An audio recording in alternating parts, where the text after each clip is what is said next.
नमस्कार सकल के हेलो एवरीवन, नमस्ते सभी को। तो हम स्ट्रक्चरलिज्म को शुरू करने जा रहे हैं। आज भी हम हिंदी बंगाली दोनों लैंग्वेज में बातें करेंगे। अपने एंड से देख लेना, समझ लेना प्लीज़। और हम 10 मिनट के अंदर ये बोलने की कोशिश कर रहे हैं क्योंकि रात हो चुके हैं। तो आज के আমরা এখানে আলোচনা করব স্ট্রাকচারালিজম এবং অবশ্যই বিশেষ কিছু পয়েন্ট আলোচনা করব। আর হিন্দি বাংলা দুটো ভাষাতেই বলবো, তোমরা তোমাদের বা আপনাদের সুবিধা মতো দেখে নেবেন, বুঝে নেবেন, পড়ে নেবেন প্লিজ। আর টেলিগ্রাম চ্যানেলের name SP literature UGC NET, Telegram channel link already দেওয়া আছে, যুক্ত হয়ে যান। আর please like comment share and subscribe to SP literature and hit the bell icon so that you never miss an updates. প্রচুর পরিমাণে like comment share এবং subscribe করুন, সঙ্গে থাকুন আর बेल आइकन को प्रेस করে রাখুন বা রাখো যাতে করে কোনো अपडेट्स मिस ना हो।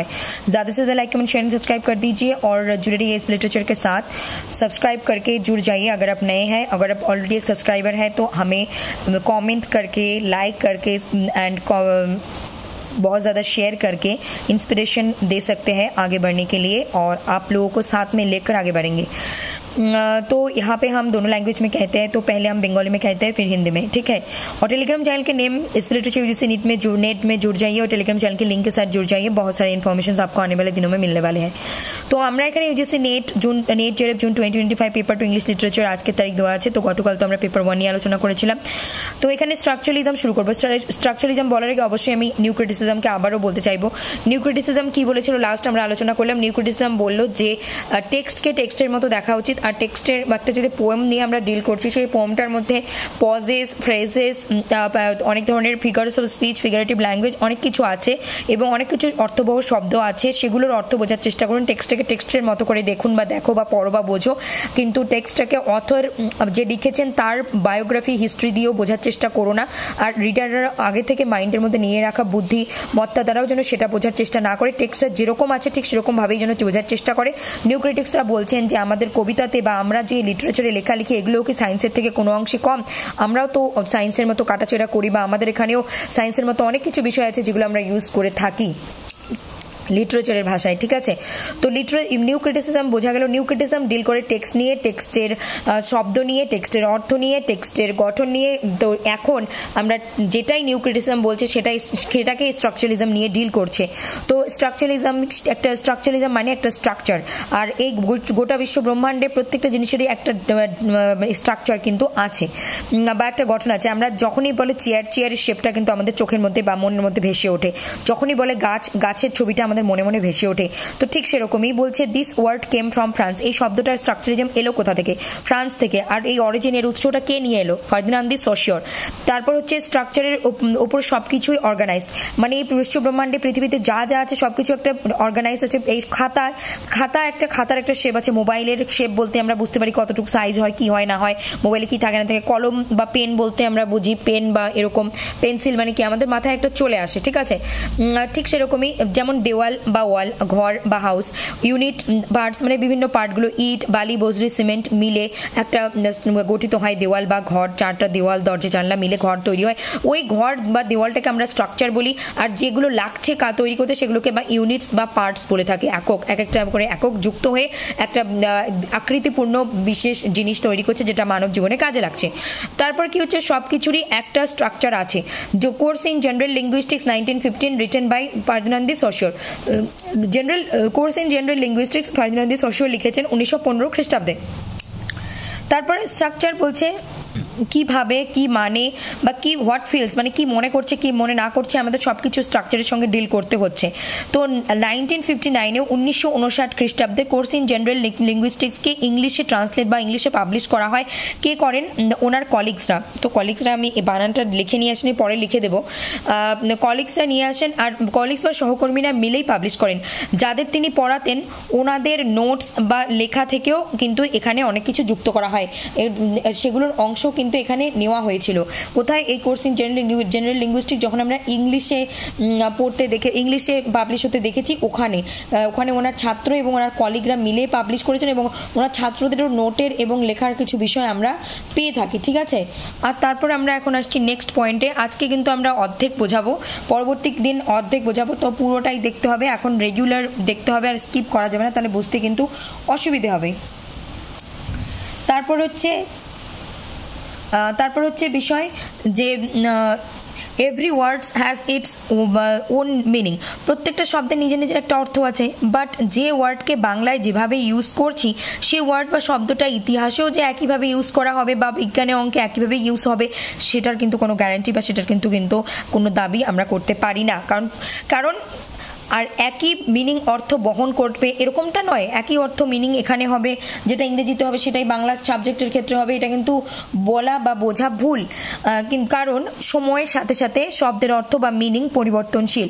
আগে ফেয়ার, ফেয়ার মানে আমরা সুন্দর বলতাম, কিন্তু এখন বিউটিফুল মানে মহিলাদের সুন্দরী বলি, আর হ্যান্ডসাম মানে পুরুষদের সুন্দর বলি। আর পুরুষদের সৌন্দর্যকে বোঝাতে হ্যান্ডসাম বলি, মহিলাদের সৌন্দর্যকে বোঝাতে বিউটিফুল বলি, কখনো কখনো নাইস বলে থাকি, ছেলে মেয়ে উভয়কেই। আর ফেয়ার এখন মানে শব্দ হলো ফর্সা, গায়ের রং যাদের, তাদেরকে আমরা বলি, যাদের গায়ের কমপ্লেকশন বা কালার বা রং ফর্সা, তাদেরকে আমরা বলি ফেয়ার। আর এখন অর্থ পরিবর্তন হয়ে গেছে সময়ের সাথে সাথে। বর্তমানে প্রত্যেকটা শব্দের অর্থ যেইভাবেই বোঝানো হয় বা বোঝা হয়, যে ওয়ার্ডের অর্থ বা মানে বর্তমানে যা বলা হয়ে থাকে বা যে কারণে ব্যবহার করা হয়ে থাকে সেইভাবে আমরা বোঝার চেষ্টা করি বা সেইভাবেই বুঝি। এখন যেভাবে পরিচিত মানে চলছে বর্তমানে ট্রেন্ডিং এ যে আছে সেইভাবেই আমরা বুঝছি। এই পরিপ্রেক্ষিতে ফার্দিনান্দ দি সোশিওর ল্যাঙ্গুয়েজকে বা ভাষাকে দুভাগে ভাগ করলেন ওনার, যে সেটা লাং অ্যান্ড পেরোল। লাংকে বলছি সেট অফ রুলস, আর পেরোল, লাং আর পেরোল কি সেটা আগামী দিন আলোচনা করব। আর আজকে এটাই এখন হিন্দিতে বলে অফ করব। So please to like comment share and subscribe to SB literature, hit the bell icon so that you never miss an update. दादा से like comment share and subscribe कर दीजिए, जुड़े रहिए एसबी लिटरेचर के साथ। बेल आइकन के press করে দিন যাতে করে কোনো রকম আপডেটস মিস না হয় বা বিচ্যুত না হয়। এখন আমরা হিন্দিতে বলবো।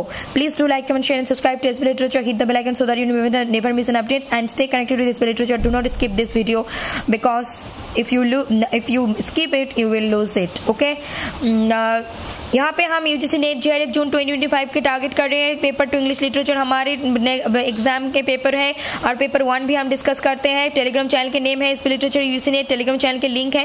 स्ट्रक्चरलिज्म को हम पढ़ने वाले हैं। स्ट्रक्चरलिज्म को शुरू करने से पहले मुझे एक बार न्यू क्रिटिसिज्म को याद दिलानी होगी क्योंकि ये कनेक्टेड है और उसको बिना बताए इसको हम नहीं स्टार्ट कर सकते हैं। और कैसे ये जुड़ी हुई चीज है इसको भी समझाएंगे। बाहर बारिश हो रही है इसीलिए बहुत ज्यादा बारिश के आवाज आ सकते हैं, लेकिन फिर भी मैं जोर से बोलने की कोशिश कर रही हूँ ताकि आपको कोई भी प्रॉब्लम ना हो समझने में। और this word came from France. इससे पहले मैं कहूँ न्यू क्रिटिसिज्म में हमने पढ़े हैं कि न्यू क्रिटिसिज्म के जो पोम के टेक्स्ट है, न्यू क्रिटिसिज्म बोल रहे हैं सिर्फ टेक्स्ट पे फोकस करो, टेक्स्ट पे ध्यान दो, ना कि आप जो रीडर है रीडर के ऑलरेडी बैठी हुई माइंडसेट के ऊपर विश्वास मत करो। उनके बातों के सुने हुए बातों के ऊपर निर्भर करके डिपेंड करके टेक्स्ट को जजमेंट मत दो, टेक्स्ट को जज मत करो, उस तरीके से टेक्स्ट को मत पढ़ो। और ये कह रहे हैं ऑथर जब ने लिखे हैं ऑथर के बैकग्राउंड हिस्ट्री बायोग्राफी से रिलेट करके भी टेक्स्ट को मत पढ़ो, टेक्स्ट को एज अ टेक्स्ट पढ़ो क्योंकि टेक्स्ट अपने आप में काफी है, वहां पे बहुत सारी चीज है। न्यू क्रिटिक्स बोल रहे हैं हम क्या साइंस से भी क्या कम है किसी से, क्योंकि लिटरेचर में भी बहुत सारी चीज साइंस की यूज करे जो लिटरेचर की भाषा से है। जैसे कि पोम में हम दिखते हैं पॉजेस है, फ्रेजेस है, फिगरेटिव लैंग्वेज यूज है, टोन है, फीलिंग्स है, इंटेंशंस है, बहुत सारी चीज जो पोम है टेक्स्ट है उसके अंदर ही है। उसको उस तरीके से समझने की कोशिश कर रहे हैं, बोल रहे हैं न्यू क्रिटिसिज्म उसको उस तरीके से देखो। तो हम न्यू क्रिटिसिज्म को याद रखते हुए स्ट्रक्चरलिज्म को शुरू करते हैं क्योंकि न्यू क्रिटिसिज्म स्ट्रक्चर से डील करते हैं। क्योंकि ये दुनिया में इस पूरे विश्व ब्रह्मांड में कहते हैं कि हर एक चीज की एक सॉलिड मतलब एक ठीक ठाक से स्ट्रक्चर है। क्योंकि जब आपके दिमाग में कहे जाएंगे टेबल के अब एक स्ट्रक्चर आपके मन में उठ आएंगे, इमेज उठाएंगे। फिर अगर जब कहे जाएंगे चेयर के एक इमेज आपके मन में उजाग जाएंगे। जब कहे जाएंगे घर, जब कहेंगे दीवार, cycle, bike, mobile, pen, paper, आपके दिमाग में उसके एक अच्छे तरीके की शेप, फॉर्म, स्ट्रक्चर आ जाएंगे दिल में। तो हर चीज के एक सही स्ट्रक्चर होते हैं। This word came from France, ये एक स्ट्रक्चरलिज्म वर्ड आए हैं फ्रांस से। ओरिजिन इस फर्दिनांद दी सोशियोर, इन्होंने ही लेकर आए हैं इस स्ट्रक्चरलिज्म को।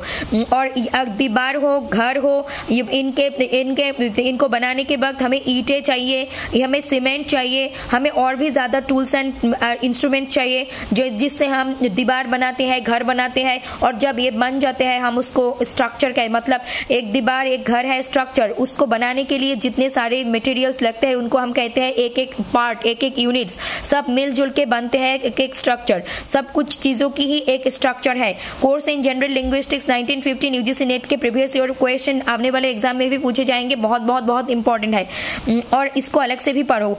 स्ट्रक्चर क्या है, क्या बोल रहे हैं, इसके भी एक अच्छे फीलिंग्स है, अच्छे बात है, तो इस स्ट्रक्चर को समझना जरूरी है। 1959 में 1959 में कोर्स इन जनरल लिंग्विस्टिक्स को इंग्लिश में पब्लिश की गए हैं। किन्होंने पब्लिश की? फर्दिनांद डी सोशियो ने नहीं, उनके कॉलिग्स, मतलब उनके जो सहकर्मी थे, उनके जो साथ में काम करने वाला थे, कॉलिग्स ने, कॉलिग्स स्पेलिंग को नहीं लेकर आए, मैं लिख लेती हूँ, COLLEAGUE, कॉलिग्स, और उनके सहकर्मी ने मिलकर ये पब्लिश किए और वो जिनको पढ़ाते थे उनके नोट्स से भी, उनके लिखा से भी अंश लेकर यहाँ पे जुड़े गए हैं 1959 में कोर्स इन जनरल लिंग्विस्टिक्स को इंग्लिश में जब पब्लिश किए गए थे। फिर every word has its own meaning, हर एक वर्ड के अपने मतलब है, बट जो वर्ड हम बंगाली में यूज कर रहे हैं उसके मतलब ये नहीं कि वही वर्ड इतिहास में, हिस्ट्री में, वही वर्ड मैथमेटिक्स में, वही वर्ड साइंस में, वही वर्ड विज्ञान में एक ही मीनिंग कन्वे करेंगे, एक ही मीनिंग डिस्कवर करेंगे, एक ही मीनिंग समझाएंगे। इसके मतलब ये तो नहीं है, क्योंकि मीनिंग चेंज हो सकते हैं, क्योंकि हर एक चीज़ों की अलग अलग तरीके की मीनिंग हम यूज़ करते हैं। इंग्लिश में भी, बंगाली में भी, जो भी चीज वर्ड में हम यूज़ करें, क्योंकि हमें पता है कि एक वर्ड सिर्फ एक मीनिंग बहन नहीं करते हैं, एक वर्ड मल्टीपल मीनिंग्स बताते हैं। समय के साथ साथ वर्ड्स के मीनिंग चेंज होते जाते हैं और इस यूनिवर्स में भी आपको पता है constant thing is change. Okay, ये मैं सिर्फ लाइफ से रिलेटेड बातें कर रही हूँ समझाने के लिए। आगे ये कांस्टेंट वाला। ओके, आगे पहले हमें फेयर के मतलब पता थे, सुंदरिया, सुंदर जो खूबसूरत होते हैं, लेकिन अब हमें पता है जब हम एक लड़की को, एक महिला को सुंदर बताते हैं तब हम कहते हैं ब्यूटीफुल। जब हम एक पुरुष को सुंदर कहते हैं तब हम यूज करते हैं हैंडसम। अब हमें फेयर के मतलब पता है फरसा, जिनके कॉम्प्लेक्सन गा का रंग गोरी होती है, मतलब जैसे कि फेयर एंड लवली, जो एडवर्टाइज देखते हो कि फेयर एंड लवली लगाने से आपका फेयर हो जाते हैं, एग्जाम्पल दिए मैंने। बट करेंट सिनारियो में जिस वर्ड के मतलब जिस तरीके से है, ट्रेंड में जो चल रहे हैं, हम उसी को उसी तरीके से समझते हैं। इसके ऊपर बेस करके फर्दिनांद डी सोशियो ने ये लैंग्वेज के फैक्टर, मीनिंग चेंज होते हैं, डिफरेंट मीनिंग कन्वे करते हैं, इन सारी चीज़ों के ऊपर बेस करके फर्दिनांद डी सोशियो ने कहा कि हम लैंग्वेज को दो पार्ट में डिवाइड कर देंगे, दो हिस्सों में बांटेंगे।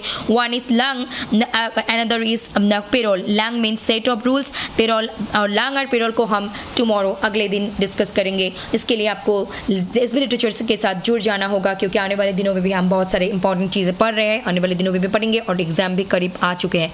हम इसके साथ साथ प्रीवियस ईयर क्वेश्चन को लाएंगे, पेपर 1 पेपर 2 को भी डिस्कस करेंगे। ठीक है, আজকে এই পর্যন্তই থাকছে, আর আমরা আগামী দিনে প্রিভিয়াস ইয়ার কোয়েশ্চেনগুলো নিয়ে আসবো পেপার 1 পেপার 2 এর। আজকে এই পর্যন্তই থাকছে, আর সবাই লাইক কমেন্ট শেয়ার করে सॉन्ग थको। सभी लोग मस्ट रहे, like comment share and subscribe करके जुड़ जाइए इस लिटरेचर के साथ। अगर आप ऑलरेडी एक सब्सक्राइबर हो तो शेयर करें, सब्सक्राइब कर चुके हैं कमेंट कर दीजिए एंड लाइक कर दीजिए और हमें इंस्पिरेशन दीजिए, और आगे बढ़ेंगे हम आप लोगों के साथ, खुद भी आगे बढ़ेंगे, आपको भी खुद आगे लेकर जाएंगे। Thank you very much, take care, good night, शुभ रात्रि। खुद को प्रोटेक्ट रखिए, खुद को स्वस्थ मस्त रखिए, घर को स्वस्थ मस्त नीट एंड क्लीन रखिए, हाइजीन मेंटेन कीजिए, नेचर के बारे में सोचिए, एनिमल्स के बारे में सोचिए, और सिर्फ पैसों से हेल्प नहीं करी जाती, आपके दो अच्छे शब्दों से भी आप लोगों के लिए कर सकते हो, अपने एक दो हाथों से नेचर के, इंसान के सेवा करके भी आप कंट्रीब्यूट कर सकते हो।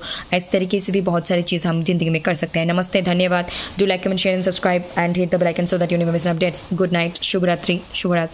थैंक यू वेरी मच, सभी लोगों को नमस्ते। सबाई भारत में सुস্থ देखते हैं लिटरेचर। थैंक